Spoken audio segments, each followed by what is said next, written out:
میں اگلے دن ایک نو مسلم کا پڑھ رہا تھا، اپنا حال دل اس نے لکھا، بہت بڑا کوئی پڑھا لکھا آدمی تھا، جیسے دنیا میں گنتی کے لوگ ہوتے ہیں ان میں سے تھا، اور دہریہ تھا، کسی بھی مذہب کا پیروکار نہیں تھا۔ تو اسے چند مسلمانوں سے واسطہ پڑا، امریکہ کسی یونیورسٹی میں پروفیسر تھا، وہاں مسلمان طالب علم بھی تھے، اسے انہوں نے دیکھا اور امریکیوں کا کردار دیکھا، ان کا کردار دیکھا تو بڑا فرق تھا۔ ایک عمر کے لڑکے لڑکیاں ہیں، ایک عمر کے لوگ ہیں، نوعمر لڑکے ہیں، پڑھ رہے ہیں یونیورسٹی میں، تو ان کا کردار یکسر مختلف ہے، ان کا یکسر مختلف ہے۔ یہ کوئی فضول بات نہیں کرتے، کوئی ایسا کام نہیں کرتے جو نامناسب ہو، پڑھائی میں دھیان رکھتے ہیں، پھر جب وقت ہوتا ہے تو یہ وضو کرتے ہیں، ہاتھ منہ دھوتے ہیں، نماز باجماعت کے لیے کھڑے ہو جاتے ہیں۔ یہ کیا کرتے ہیں؟ یہ کیا سبب ہے ان کا کہ ان کی زندگی پاکیزہ ہے، خرافات سے مبرہ ہے، کوئی فضول حرکت یہ نہیں کرتے؟ تو وہ اس تجسس میں پڑ گیا کہ یہ سب کیا ہے، یہ کیوں ایسا کرتے ہیں؟ جبکہ انہیں ہی کہ ہم عمر جو ہیں وہ شرابیں پیتے ہیں اور جوئے کھیلتے ہیں اور خرافات کرتے ہیں، بے حیائی کرتے ہیں، تو یہ اسی ماحول میں رہتی ہے، یہ بالکل الگ سے ہیں اور بالکل شریف ہیں۔ تو وہ اس نے اس پہ جوں ان سے بات کی، انہوں نے کہا بھئی آپ پڑھے لکھے ہو تو آپ قرآن کریم پڑھو،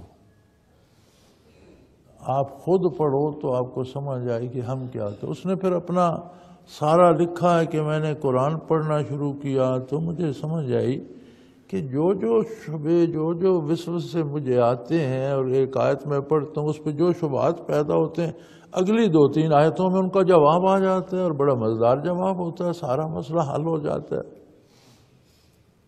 تو جو قرآن کریم اس نے سمجھنے کی کوشش کی تو اس کا سینہ روشن ہوتا گیا، اس نے کہا یار مجھے کلمہ پڑھاؤ۔ وہ لکھتا ہے کہ مجھے وہ ساتھی ایک مسجد میں لے گئے اور امام صاحب سے کہا کہ انہیں کلمہ پڑھائیے، انہوں نے مجھے شہادتیں پڑھائیں، کلمہ پڑھایا، مسلمان ہوا۔ تو مولوی صاحب نے ان لڑکوں کا خیال تھا کہ انہیں چھیڑا نہ جائے، یہ فاضل آدمی ہے، قرآن کریم پڑھ رہا ہے، خود نماز کا حکم آئے گا، خود جستجو کرے گا نماز کیا ہے کیسے پڑھنی ہے، تو آہستہ آہستہ آ جائے گا۔ لیکن وہ مولوی صاحب نے ان کی نظر بچا کر ایک کتابچہ مجھے تھما دیا، تو میں نے گھر آ کے دیکھا تو اس میں نماز کا طریقہ اور نماز اور اس کا تلفظ، تسبیحات اور فاتحہ اور ثنا اور رکوع سجود سارا لکھا ہوا تھا۔ تو کہتا ہے میں رات کو جب کوئی نہیں تھا پاس تو میں نے کمرہ بند کیا، کھڑکیاں بند کی، پردے بند کیے کہ کوئی دیکھ لے گا تو وہ کیا کہے گا کہ یہ اتنا پڑھا لکھا آدمی یہ کیا حرکت کر رہا ہے۔ تو پھر میں نے کتاب کھولی، اس کے مطابق میں نے وضو کیا۔ وہ کہتے ہیں مجھے کافی کلفت تو ہوئی کہ کبھی پیر دھو کبھی سر دھو، لیکن میں نے اس کے مطابق کر لیا۔ پھر جا نماز بچھایا، اس پہ کھڑا ہو گیا۔ کہتے ہیں مجھے بڑا ڈر لگا کہ یہ میں کیا کر رہا ہوں۔ پھر میں نے اللہ اکبر کر کے شروع تو کر لی، پھر مرلہ آ گیا رکوع کا، تو میں نے کہا میں تو ساری زندگی کسی کے سامنے جھکا نہیں ہوں، اپنے جیسا کسی کو سمجھتا نہیں ہوں، میں سمجھتا ہوں میں دنیا میں اکیلا ہوں، میرے جیسا دوسرا کوئی ہے نہیں۔ پھر میں جھک گیا، رکوع سے سیدھا ہوا، تب سجدے میں جانا تھا، تو میں نے کہا یار یہ تو بالکل میں تو ختم ہو گیا، میرے پاؤں بھی زمین پر ہیں، گھٹنے زمین پر ہیں، ہاتھ بھی زمین پہ رکھ دوں، ناک بھی زمین پہ لگاؤں، پیشانی بھی لگا دوں، تو پیچھے بچا کیا؟ یہ تو انتہائی تذلل کی علامت ہے، اور اپنا تو بندے کا ککھ نہ بچا، یہ مجھ سے نہیں ہوگا۔ کہتا ہے پھر کھائی نہ کھائی، میں نے سجدہ کر ہی لیا، پھر دوسری رکعت پڑھی، سلام پھرا، تو کہتا ہے مجھے بڑا مزہ آیا، بڑا سکون آیا۔ پھر میں نے نماز باقاعدہ کر لی، تو جب باقاعدہ ہو گئی تو کہتا ہے میرے منہ سے ایک ہی دعا نکلی کہ یا اللہ اگر میں کبھی نماز چھوڑ دوں، ایسا وقت آئے تو اس سے پہلے مجھے موت دے دے۔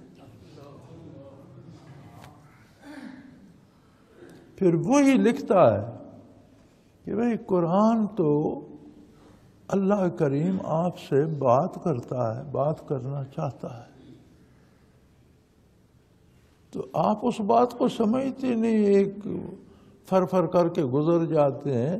وہ تو قرآن تو آپ سے باتیں کرتا ہے، اللہ کریم آپ سے بات کرنا چاہتا ہے، موسیٰ علیہ السلام کی طرح آپ کو مخاطب کرتا ہے، آپ کو مثالیں دیتا ہے، آپ کو واقعات بتاتا ہے، اور کہتا ہے عجیب بات ہے کہ جو اعتراض، جو وسوسہ، جو سوال پیدا ہوتا ہے، ایک دو آیتوں کے بعد اس کا جواب آ جاتا ہے، جیسے اللہ کریم سن رہے ہیں، آگے سے جواب عطا فرما رہے ہیں۔